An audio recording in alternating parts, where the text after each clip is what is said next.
delighted to welcome George Papandreou as our next guest. As the Prime Minister of Greece from 2009 to 2011, George Papandreou understands leading in turbulent times. Welcome, George. Let's talk a little bit about your history and how did you get here? I was born in the States and I grew up first years of my life in California.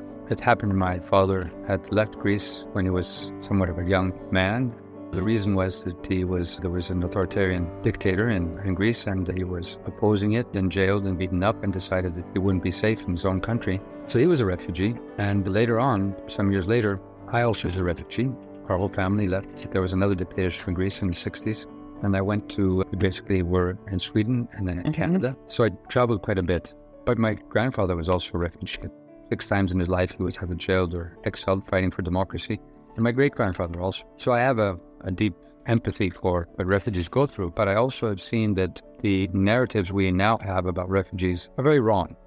When you are a refugee, first of all, it means you are a person that wants some change because you aren't happy with your country. You're coming from a place where something bad was happening. War, dictatorship, could be a natural catastrophe, but you want to see change. We should see refugees as a potential for really changing their society. And I had this experience because I was in Sweden and then I returned to Greece after the dictatorship and got into politics and took leadership positions.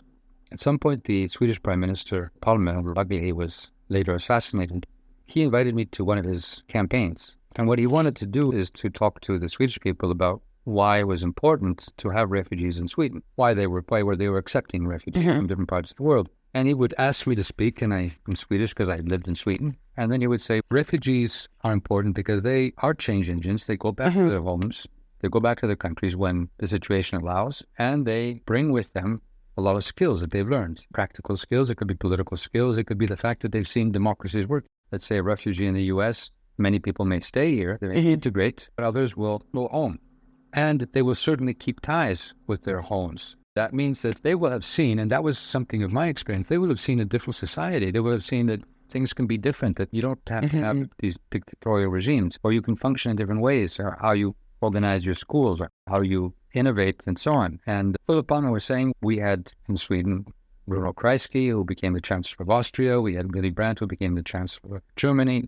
We had Oliver Tambo, who became the head of the African National Congress, Nelson Mandela's party. And they were all in exile, and then they became change agents. So why don't we see refugees as future engineers and architects of democratic and peaceful societies and diverse societies? Investing in them is, in fact, investing in the future of these countries. And it's very important for another reason, because we are so interconnected now that a problem in Syria, we know, becomes a problem in our societies in Europe or in the United States or anywhere else in the world. So we are interconnected. Therefore, we need to see leaders and people who can be change agents, refugees can be, as investment in a better world and a more just society and a more peaceful world, too. It's such a flip on its head, given some of the rhetoric we've been hearing recently, that refugees are a problem. And I recognize there are challenges. There are financial situations and integration and teaching languages. Short term, there are definitely complications that I don't think you're saying we should ignore. Absolutely. This is one thing we have to deal with. And our capacity as societies to bring in new populations is there's a certain amount of, how would you say, of the influx at certain periods of time. It also means that we should develop policies to help integrate, investing in education and skills, but not seeing them as passive, not seeing refugees as passive, seeing them as people who can be entrepreneurial. I know in parts of the United States, Syrians have created startups and have been very useful for their cities. The Syrians are great cooks. They have great culinary skills. There are possibilities, but yes, we do need policy. Not only help them, but help society integrate them. If we don't do that, then of course it becomes more of a contentious issue. A neighborhood and school. I remember when we had Albanians come to Greece, we had hundreds of thousands, and we had to provide for schooling for them, and a lot of them were undocumented. I was then Minister of Education. I said, it's better to have them in school than to have them out of school. After 2 or 3 or 4 years, they're not employable. Unemployable, marginalized, move into crime. They won't be able to participate in society. The fact that they got into schools They became great students, very hardworking people, contributing to the economy, and integrated. They speak Greek, can't tell the difference. This is, I think, the kind of approach we need. And walls will just not work. People find ways to get around walls. And not only that, but with walls, you will keep out the good guys. And if there are some criminals, and they will be, these guys will be able to find ways around the walls. But the average person who is just looking to see for a better life because they have political or what other problems in their country, they will have more difficulties, but then you will lose that opportunity. You're speaking globally, and I'm speaking of just a single data point, but I had a young friend a decade ago when the Hutu and Tutsi fighting was happening in Africa, and there was a young man from Eritrea who lived in our neighborhood, and just very industrious and a brilliant young man. We benefited from his presence. Keeping him out wouldn't have served. He probably would have died. And now he became a productive member of our little community. Absolutely. And having been a refugee, first of all, I learned the fact that I was in Sweden and Canada and so on also brings memories and bonds and appreciation and love. And when you hold out your hand to help, that is respected and that's appreciated and that will be remembered.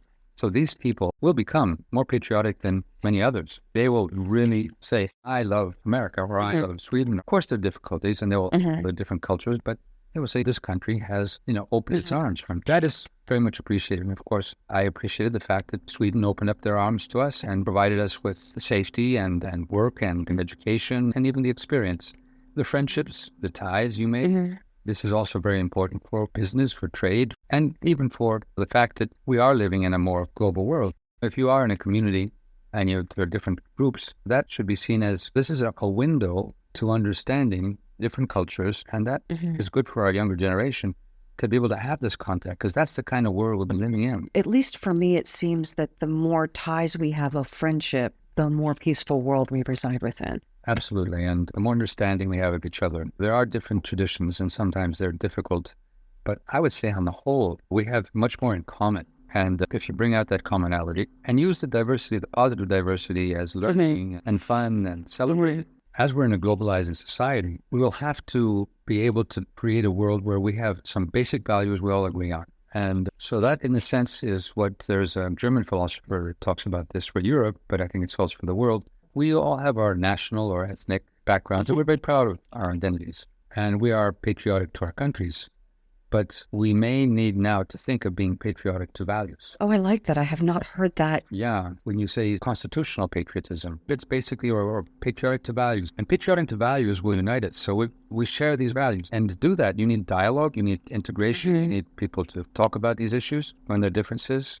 And I think building that means that we can build and govern this global world, which is bringing us together in a better way. You shared a story this morning about that idea of uniting disparate communities and countries with what you did in building the bridge with Turkey as Prime Minister of Greece. Can you share that? Because again, it sounds like we have windows of opportunity to create those alliances. It's partly sometimes when the stars align, but then you have to use the opportunity. Yeah. And that's the time when you have to, sometimes you have to take a risk. That time, Greece and Turkey were almost at the brink of war. There was a sort of sense that we can never live together. We're eternal foes. As Minister of Foreign Affairs, I have to see if we can try. I was lucky to find a good counterpart on the other side, also Ismail Cem, who was the Foreign Minister of Turkey. We decided to do a simple thing, to have a dialogue. And even though that was taboo, you don't want to have anything to do with the enemy. But that dialogue opened up a window. We started seeing that there are certain areas where we actually had common interests, where we actually could benefit. We started working on the more easy issues, but still very important. So it could be things like avoiding double taxation. So if your company from Turkey comes to Greece or from Greece goes to Turkey, they don't pay taxes twice. Business investment, tourism. And then we started getting into more difficult issues like energy, working together. We went to issues like demining our borders, so that these were important issues. And there was an opportunity out of a crisis, a very difficult crisis, an earthquake. And the earthquake took place in Turkey. And I decided that a few months into my term as a minister, I said, rather than just say the normal thing, like we were so sad and condolences and so on, I said, let's help them. Even though they are foes, or they are seen as our foes, they are, first of all, human beings, and they need our help. That's where I think you can tap into sometimes hidden desires or hidden dreams that people have. Because, okay, people were unhappy and our relations were not good, but then didn't mean that they didn't want to see good relations. So when you tapped into that, it came out. It was expressed. It was permissible to express that. And there was a huge outpour of help and gave blood and blank blankets, medicine. We sent over a brigade of firemen. One of the most emotional things was when Greek firemen pulled out a Turkish boy from under the rubble and he was alive. And all the Turkish newspapers said thank you in Greek. So we built on this opportunity. And not only that, but I think what we saw, both myself and Ismail, the other side was that in dealing with these kinds of problems, or any kind of problem, the more you include people in making and owning the solution or owning the whole process of change, the more you are affected. So what happened is all of a sudden, people took this on themselves. So diplomacy was not between two foreign ministers. Diplomacy started to be between people, between citizens, and that was what we called people's diplomacy. And it was great. It ended up being writing common cookbooks, Greek recipes, soap operas where Greek women would marry Turkish men or the opposite, so on, and watch it, or musicians, or football and basketball games together, women's association, local government, business to business.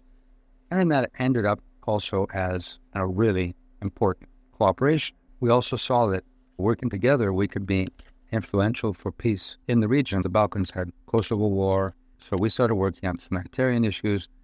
We tried to get a message of peace to the Middle East. We went together to meet with Ariel Sharon and Yasser Arafat.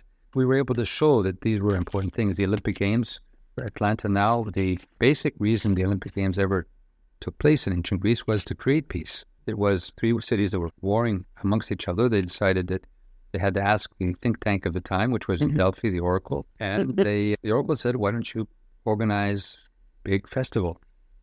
And they went to Olympia, and it was a festival of culture and games. And they decided that they actually signed a peace agreement that said, every time we do the Olympics, we will have no fighting and no wars. And it was a peace agreement that held for over 1,000 years. So we thought, let's renew this. And we signed a declaration, Ismail and myself, and we went around the world to get signatures. We got Bill Clinton to sign it, Shimon Peres, Arafat, and Nelson Mandela, very important personalities. So it just shows that out of a small window of opportunity, if you really build on it, you can create a momentum and hopefully bring out the best in people. It's ethically good to create a peaceful, harmonious environment and world. Yes. So how did you go about it, and specifically with an eye for recommendations that people listening to the show can take on to move forward with dissonance in their lives? We recognized that we did have differences, and the differences were in approaches. What we saw differences, for example, island of Cyprus is a divided island. The northern part was occupied by Turkey some decades ago. It's still divided. And we knew this was a very difficult issue to solve. We said, let's begin by talking about the issues where we can build trust, and then get to the thornier issues and talk about them and see if we can actually solve these. There will be differences in interests. These are usually the underlying problems. And then a lot more problems are created. But I think what's important is to actually identify the interests of both sides. Because sometimes what I felt was when I met with my counterpart, I said, I feel a threat because you've got this big army right by our islands and you've just sort of engulf one and take it over, and we have to be ready with our Air Force. And then he looked at me and said, no, we're not going to do that. But we're very worried because if you look around Turkey, there's this arc of these Orthodox nations. We feel surrounded. So all of a sudden, there were two different approaches, and we were looking and seeing what are our common interests, because these were maybe overblown images of the threat. Maybe if we looked at the actual interests, that the problem was not so big, or at least we could sit down and try to solve it. So I think, first of all, identifying the real interests, seeing where we can work together, seeing where there are differences, and if there are differences, being able to say, let's see if we can deal these in a peaceful way. Don't want to say that it's just a simple touchy-feely kind of thing. Fairy dust and it's all good. That's not going to happen. Yes, you have to be bold, you have to be open, but building trust, having open dialogue, and creating the space where you can actually talk about the more difficult issues is a first step, which may lead to actual solutions and win situations. So what is your proudest moment as Prime Minister? Maybe the happiest moment was when I was elected, because that was before I had to take on all the very difficult burden of dealing with the crisis. There were a number of moments, I think, when I was able to actually push through some important reforms, and we see them actually having a result. So reform in education, higher education, bringing in transparency into the public sector. We knew there was money wasted and corruption. I decided that what we should do is put everything online, all expenditures online, from central government to local government. All of a sudden, everybody saw where the money was going. It was funny sometimes, but it was also very useful because then we could say, this is costing us too much, or something's fishing here, let's see how change it. Or, for example, I remember we had a huge problem in the pension system because in Greece, the patients that go for medical prescriptions go to doctors and then they bill the pension system. And what was happening was we were having multinationals giving kickbacks to doctors, and they were overprescribing, and that was bad for their health. It was also bad for the health of the pension system. So we put in electronic prescriptions, so online prescriptions. The doctors had to basically say why they, for that ailment. And that simple act cut the cost by 50%. And I would say other countries should now look at that too, as medical costs sometimes are very high. For us, it was $3 billion. May not sound very much in the U.S., but it was in Greece. Is basically as much as we get in all property taxes. Wow. At times when I could see these types of reforms building, this would be very positive. Bringing women into positions of power. It was the first cabinet that had not 50%, but 1/3 women. It was the first time we had top positions of the government. From none to a third? It wasn't a none. There were 1 or 2 sometimes. Okay. There were 9, 8, 9. And that was a big change, and I was very proud of that too. So what's next for you? Sometimes in life you need the time to think through. I continue to be active. I am head of an organization which is called the Socialist International now, and for the American audience, the word socialist is a taboo word, but a democratic socialist, which means basically a progressive person who wants to see more equality, wants to see more justice, and very democratic and open societies. We are about 150 parties around the world, all the progressive labor parties and the democratic parties around the world, from the ANC, Mandela's party, to the Labour Party in Israel, Chile, in Mexico, now the Congress Party in India, European parties, NDP in Canada. There are 150 parties, and about 50 of them are in government. So that's one thing I do. But what I'm hoping to do is, and that's one of the reasons why I'm here at this leadership conference, is to find a beautiful Greek island, we have many, that is willing to host a leadership center where we can bring in young leaders from the area where we live in. And Greece is a stable country, but we are surrounded by areas which have a lot of problems. The Balkans, Turkey, Ukraine, the Black Sea, the Middle East, Syria, Libya. I would like to see in the Mediterranean young leaders get together, talk about leadership issues, how we can change, how we can bring peace, how we can go from a conflict mode to a more diverse and tolerant society, and really make that area a very positive, peaceful, and growing, prosperous. And so that's one of my dreams, which I'm doing right now. If I think of legacy, that seems massive. It is massive. Being in education and educating leaders who will tomorrow play important roles in their societies and hopefully positive ones is, I think, an important contribution. I myself, with whatever experience I have accumulated, will be able to use that. But I'm going to be bringing in other people with experience, either academic or research, but also practitioners who will be helping out in this type of an activity. Sometimes you say if you can save one life or if you can make a small difference, that makes you very, very happy. In Greece, I had to take very difficult decisions as a leader during the financial crisis. But I was able to save Greece from bankruptcy. It was very painful for people, and it was painful for me to make those decisions. But if I had been able to, I did save lots of people even more pain, what they sustained with this adjustment process. That's something that I feel contribution. I made some important contribution. Huge to save a country from bankruptcy. Yeah. Can you share 1 or 2 things that you did that allowed that to happen? In many countries, I think all countries, because of the globalizing economy, are being put under pressure to adapt and change. Sometimes the type of adaptation is one that creates cleavages and fragmentation, injustices. So people feel alienated. I see it here in the United States, politics of the United States, but it's in Europe. It's in many of the countries where people feel there's a loss, there's a betrayal, there's a lack of prospect. People who had a sense that they could have access to education or a secure job, a better standard of living, are now feeling that companies are leaving, they're outsourced, and so on. So what I have seen is that countries that have strong institutions, strongly democratic institutions that really can represent the sort of average Main Street man or woman, countries that are very transparent, countries that also have important safety nets, are the ones that can adapt more easily to the pressures of this globalizing economy, because what you need to do is be able to protect people from risks. Okay, they have to take risks, but also be able to make sure they don't fall off a cliff, and then also help them when they change. So it's education, retraining, and so on. What I see in the world is making our societies more just individually is important. And then secondly, what's very important is to see how we cooperate. What I took away from the crisis in Greece, we had to do our own homework, make sure we were transparent and use the money better, invest it well, and opened up to global investment, and so on. But at the same time, this was a global problem. This was a financial crisis. The banks around the world, markets were scared. The rating agencies had overrated AAA bonds here in the United States. They were now overcompensating and cutting us down all the time, saying we're going to show we're really tough. And there are other issues too. Climate change, pandemic. We need to see how we cooperate together. What is keeping you up at night, given what you've learned? What keeps me up at night is that facing these difficult problems and some of the pain that our societies are going through, and many of us are feeling, there are those that promise false solutions. Too easy maybe, but that makes it welcomed, because if you can offer me a very simple solution, I'll take it. But these simple solutions are no solutions. So what I see is this growth of fear, of politics of fear, of demagoguery, of trying to scapegoat the other is the problem, sometimes denying what some of the real problems are. And that has created more of a tribalism or nativism, fearing of the other.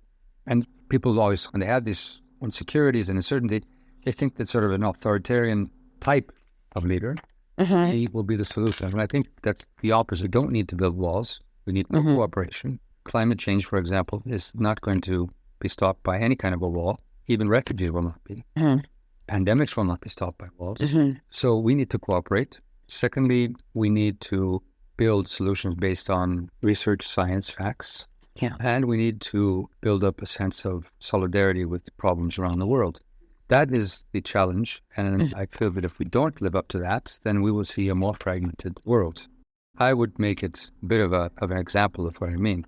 Again, going to the Olympics. The Olympics is based on the idea of fair competition with rules, rule-based. You win if you're a good athlete. You win if you compete well and you're out on your merits, not because you've got power, not because you have from some family, not because you are rich.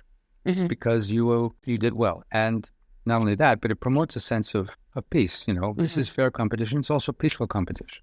The ancient Roman arena was the opposite. You throw in gladiators, you throw in the fight. It's a reality show for blood. Who wins is basically, or who dies is the whim of the crowd, or maybe even more so the whim of the emperor. So this is power for power's sake, no rules. And I would not want to see our globe looking like an arena, like a Roman arena. I would like it much more, see it more like the Olympic Games, where we have common values, we respect each other, fair competition, and peaceful competition. So that was where we started. Common values. Yes. Building collaboration across boundaries. I ask with the voice of the listener, for some people this seems so unattainable. They may live in a community that's at odds with drugs and heroin overdoses and all of the things that folks face in their daily lives. What one thing or two things, and I realize it's a much more complex issue than this, but if I am an individual who wants to do something. First, one has to really think about their own self and what their own values are. Think about them, you'd be critical about them also, but what is it that inspires you? Look around and see what problems, injustices, difficulties, and work on that. Now, but I would say work on that not through creating more hatred or more animosity or more divisions. See how you can mobilize the best in people to work together to solve these problems. Try to get deeper into why problems exist. So if there are drug problems, somebody could say, put them in jail. Is that the solution? I know in Greece, when we put people in jail, they just find drugs in jail. So that's not solving the problem. Not only that, you basically deny them the possibility of maybe rehabilitating or dealing with if they're hard drugs. So there are different types of solutions we need to look at. I would say also that if we look around, sometimes in our communities, we can find examples of solutions. If it's not in our community, we can look at other communities in our countries or look around the world and see what other people have done. There's a lot of innovation. There is a lot of experimentation, and democracy, our democracies, we should think of politics because we think of innovation usually in industry, science, in technology. We should think of politics as an area for innovation. You can't experiment on people like you would do in a lab, but you can think of the experiments, the live experiments that already exist, and think about that. And if you want to think of a smartphone or an iPhone or an Android or whatever, let's think of this platform, which would be the common values, and keep those common values, but then let all these applications grow. So actually, creating a framework of common value is not something that's going to constrain us. It will allow fertile ground for thousands and thousands of new ideas to help solve problems in our lives. So a liberating structure. That's right. You need a structure, but it has to be a structure that sets us free and opens up our creativity. Thank you. I'm just deeply grateful.